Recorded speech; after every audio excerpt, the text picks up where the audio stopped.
Buenos días, estamos aquí con las entrevistas de tubarrio.online, acercándoos la cultura como cada día y esperamos que poquito a poco tengáis muchísimas más noticias de nosotros y de los artistas que pasan, colaboran con Leganés y los alrededores.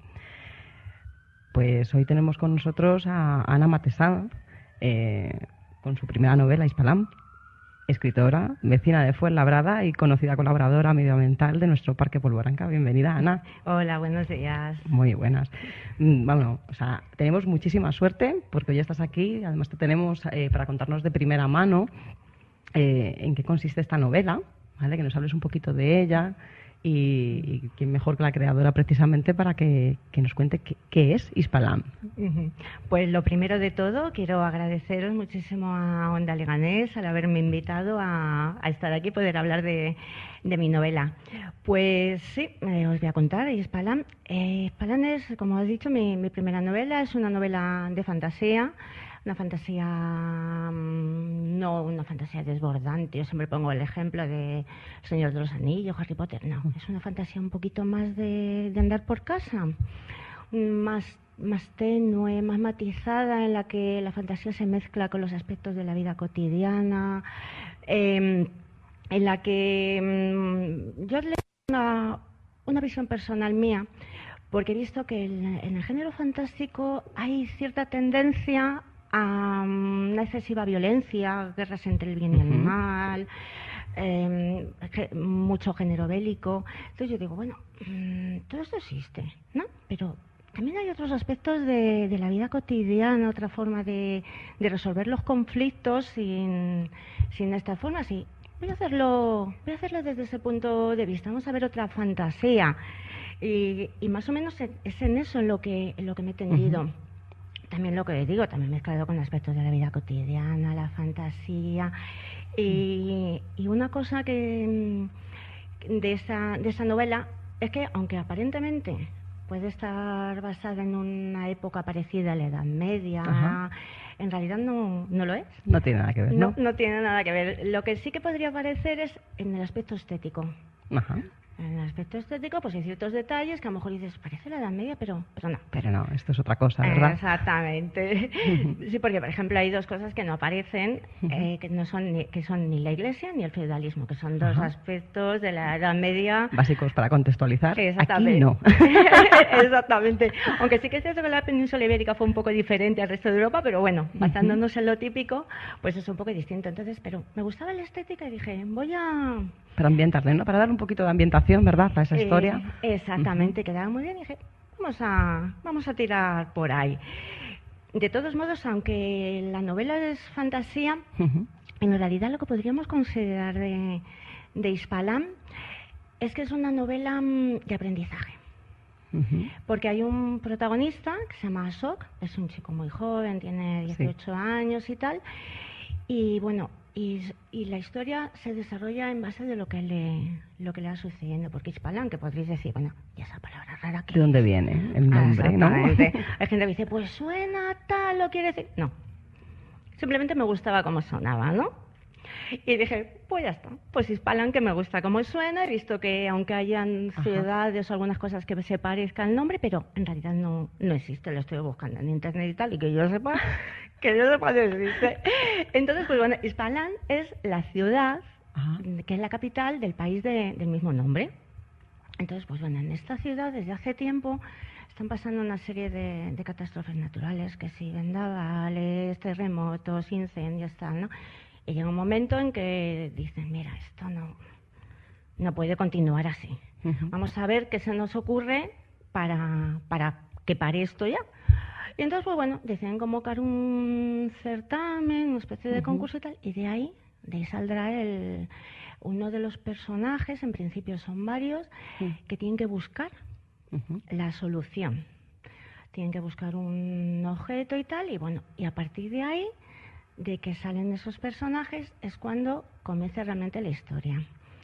Es cuando de ahí, a partir de ahí, es la historia de Ashok, el joven hijo de un molinero, un personaje de origen humilde y tal, y bueno, al principio, pues claro, es un chico muy joven, con ilusión, la ilusión de sus 18 años. Está bien, yo voy a comerme el ser mundo. el héroe, exactamente, voy a salvar a mi país, qué Sí. bien, no sé qué. Pero claro, que lo que pasa, cuando se ve él solo, se da cuenta de que, dice, mira, yo aquí no tengo ni idea de nada. ¿Dónde me he metido? Madre mía, la que se me viene encima, ¿no? Exactamente, se ve él solo ahí en medio de unas zonas hostiles que no sabe por dónde salir, y es cuando de repente, no se va dando cuenta poco a poco, dice, ostras, esto de salvar el país, no sé si podré, pero como lo consiga, me va a caer un marrón encima de los gordos, porque claro, me estoy dando cuenta de que no tengo ni idea de nada, tengo que aprender un montón. De ahí es por lo que he dicho que era una novela de aprendizaje. Ajá. Porque a todos nos ha pasado que a lo mejor viendo las noticias, cuando vemos los problemas, decimos, si yo estuviera ahí arriba, haría esto y lo otro. Desde fuera qué fácil es, ¿verdad, Ana? Exactamente, que es lo que le pasaba al chico este, pero claro, una vez que dice, ostras, y sí, es cuando empieza a dudar. Y duda muchísimo, duda mucho, entonces se le presenta un conflicto interno. Entonces mi novela la he basado mucho en el conflicto interno que yo le supone. Sigo adelante, lo dejo, tengo que aprender cómo lo hago. Por eso digo que es como una fantasía un poco alternativa para gente que quiera leer algo un poco más tranquilo, que le haga ver, que le haga pensar, que le haga recapacitar. También hay muchos aspectos de la naturaleza. Para mí la naturaleza, pues bueno, es algo muy importante, es nuestro origen, y lo estamos dañando a unos niveles peligrosos para el planeta y para nosotros como especie. Entonces, pues bueno, aquí he querido plasmar también esos pequeños aspectos, ¿verdad? Exactamente. Nosotros lo que sí hemos visto, Ana, y un poco como nosotros interpretamos un poquito lo que es esta historia, o lo que conocemos de Hispalam. Hablabas tú de esos mundos que a fin de cuentas es una historia imaginaria, fantástica, ¿no? O sea, mundos que todavía no están, aventuras que no han sucedido. Lo narras, lo describes con una frescura que además invita muchísimo a la lectura de cualquier tipo de edad, es decir, bueno, esto es ligero, esto va a ser algo que guste de poder leerse. Pero a la misma vez tiene un trasfondo, lo que comentabas, ¿no? Dices, lo he querido hacer de una manera como más personal, más cercana, ¿no? Nosotros sí que un poco lo que hemos percibido es eso, ¿no? O sea, hablamos de unos mundos fantásticos, pero a la misma vez son historias que ahondan y bucean muchísimo en el conocimiento de uno mismo. Dices, el personaje, ¿no? Nuestro protagonista, que es Ashok, ¿cuánto duda? Bueno, vamos a encontrar el conocimiento a través de la duda, ¿no? Ese aprendizaje que decías. O sea, realmente, nosotros vemos ese viaje, no tanto por encontrar ese objeto, no vamos a desvelar aquí la historia, como a lo mejor se podría interpretar más bien, ¿no? Podemos darle un sentido de decir, eso que vamos a encontrar o eso que tienes que buscar realmente es un viaje más bien desde el exterior al interior de uno mismo y viceversa. Vamos a ver qué encontramos ahí, vamos a ver qué sacamos de nosotros mismos y cómo cambiamos, ¿no? De cómo hemos empezado el viaje a cómo lo vamos a terminar. O sea, esta novela realmente es más ficción que reflexión personal, Ana. Sí, es mucha reflexión personal, mucha. O sea, yo he metido aquí mucho de mí. Ajá. Pero claro, a mí me gusta mezclarlo con la fantasía. Y hay aspectos pequeñitos también de la vida cotidiana también, porque también me gusta mezclar pues ciertos detalles. Pues a lo mejor solamente pues como el chico ese, por ejemplo, pues cómo se tenía que buscar el alimento cuando está en el campo. Pequeños detallitos, a lo mejor como enciende un fuego, pequeñas cosas que a lo mejor ni nos planteamos. Que no reparamos, ¿verdad? Exactamente, entonces dices, es todo un poco. Y, por ejemplo, gente que ha leído esta novela, a mí me llama la atención que incluso aunque sea una novela de fantasía, les está gustando bastante a la gente mayor. A lo mejor precisamente por los detalles de vida cotidiana. Que se necesita, exactamente, ¿verdad? Exactamente. Entonces, un poquito la frescura, es decir, un poco de cal y otro de arena. Exactamente. Y es muy ligerita. ¿Sabes? Sí. Incluso, ¿sabes para qué caso lo estoy diciendo? A ver, ¿para qué lo recomiendas entonces?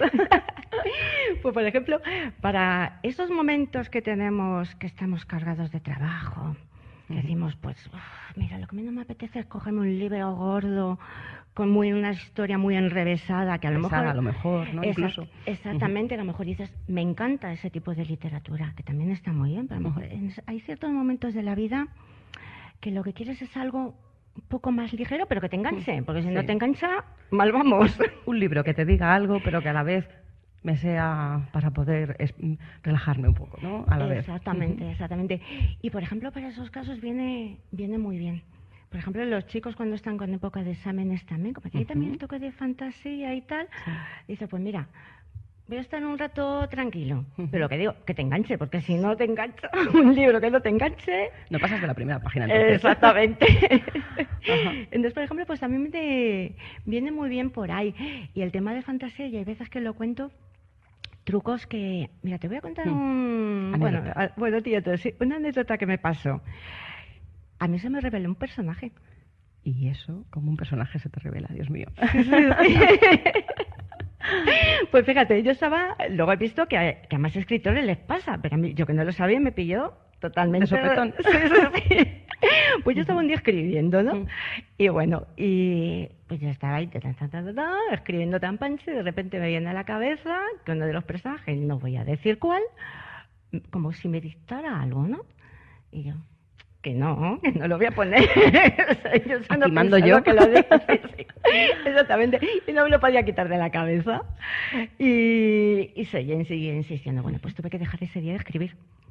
Ese día tuve que dejarlo, porque seguía ahí machacando. Lo dejé. Bueno, me pasé un día entero en estado de shock. Porque decía, es que no puede ser, vamos a ver, pero si me lo he inventado, este personaje no existe, no me puede decir lo que tiene que hacer. ¿Qué pasa en la historia? Exactamente. Bueno, pues te puedes creer que al final le hice caso y fue lo mejor que pude hacer. Sí, porque a partir de entonces ese personaje como que cobró una fuerza que no tenía antes. No tenía fuerza, incluso me mostró un pasado que yo no había sabido ver. Y dije, joder, ¿qué ha pasado? Me produzco un impacto muy fuerte, porque no me lo esperaba. Después lo he hablado con más gente que escribe y por lo visto es una cosa bastante habitual, que si tú construyes un personaje que está bien construido, tú le das una historia, una personalidad, un pasado, una vida, incluso si quieres hasta una muerte, pero si está bien construido te lo va dictando. Y por lo visto es algo bastante habitual. Fíjate, no solamente que las historias tengan ahí ese entorno mágico y de fantasía, sino que es que en el proceso creativo los personajes cobran vida. Sí, fíjate, porque es que tú le das una personalidad y se van moviendo en función de esa personalidad y ese carácter que tú les vas marcando. Y entonces casi como que como si te lo dictaran. Es una situación muy, muy curiosa. Bueno, curiosa, bonita anécdota además. O sea, fíjate cómo una historia, una novela puede estar construida no solamente por la autora, sino por la propia historia, ¿no? Por la cadencia que pueden tener esos personajes y esa relación, ¿no? De cómo van evolucionando.